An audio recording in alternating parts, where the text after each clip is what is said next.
backdrop here?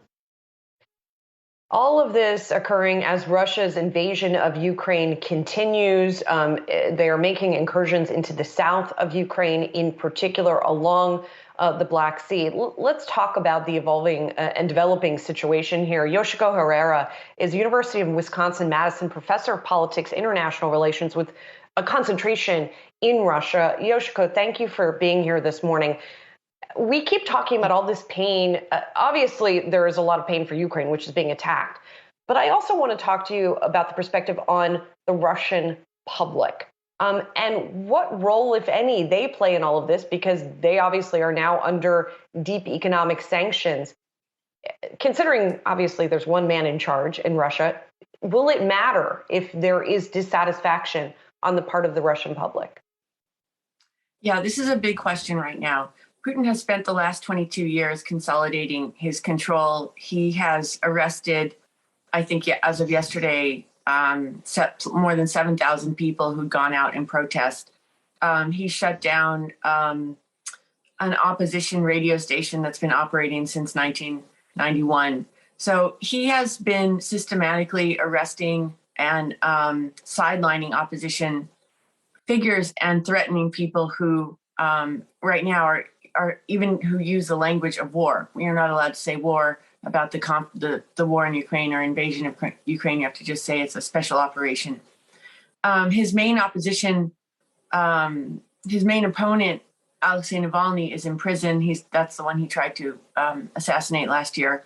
So it's a very dangerous situation for people to speak out. Nevertheless, despite he also controls state TV comprehensively. But despite that, people are noticing what's happening in the economy. They can't help but notice the lines for foreign currency, the announcements of major stores closing like IKEA, the sports boycott, et cetera. These are things that will be very hard to hide.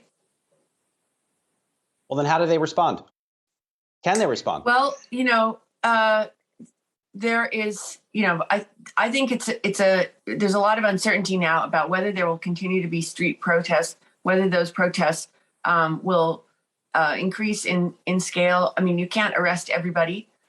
It's dangerous for people to go out, but nevertheless, I think that as the economy continues to tank, there's going to be a lot of pressure on the regime to do something or explain something. And so I think the possibility of further protests is reasonably high, even though, there's some people pessimistic and think that Putin will be able to hold it together. I think that there's likely to be a lot of discontent, and that could come out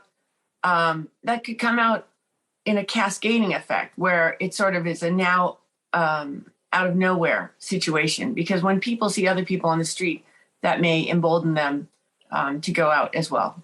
And from the oligarchic, from the wealthy circle of Putin supporters, you can see that the individual sanctions, if they haven't already turned those oligarchs against him, that is turning. The question is, how much power do they have? And that's really the big question for people is Putin listening to anyone? It's clear that lots of people in Russia are dissatisfied with the war, but is he listening to anyone? And does anybody have the ability to affect his decision-making? That's a question we don't know yet. Well, and then my question is, and admittedly, I'm no expert in foreign policy, but does this ratchet up the risk of an increase in brutality when it comes to either within Russia or in Ukraine? In other words, if Putin somehow feels pressured that he wants to complete the mission, I think is the words that they have been using, more quickly, does that increase the chances that we will see heavier bombardment, even less regard for civilian casualties, et cetera? Yes. I mean, in a word, yes. I think that there's a threat not only of increased violence as the military campaign is kind of stalled in Ukraine in terms of their belief of a quick victory is not materializing. So I think the chance of increased violence in Ukraine is I would say, very high. On the other hand, one of the problems that they're having is that Ukrainian soldiers are meeting people who look like their parents or relatives, and it's not a dehumanized situation in some of the other conflicts that Russia has been involved in.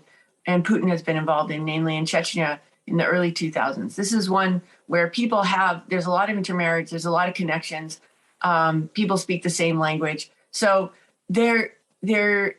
I think that there is an impulse for further violence from the Putin regime, but I think that whether or not the military is going to be willing to carry it out is a question. And the reaction at home from soldiers' families, from soldiers' mothers, I think is also another piece of the uncertainty. The Ministry of Defense yesterday reported 500. First, they had reported 0 deaths in the early days.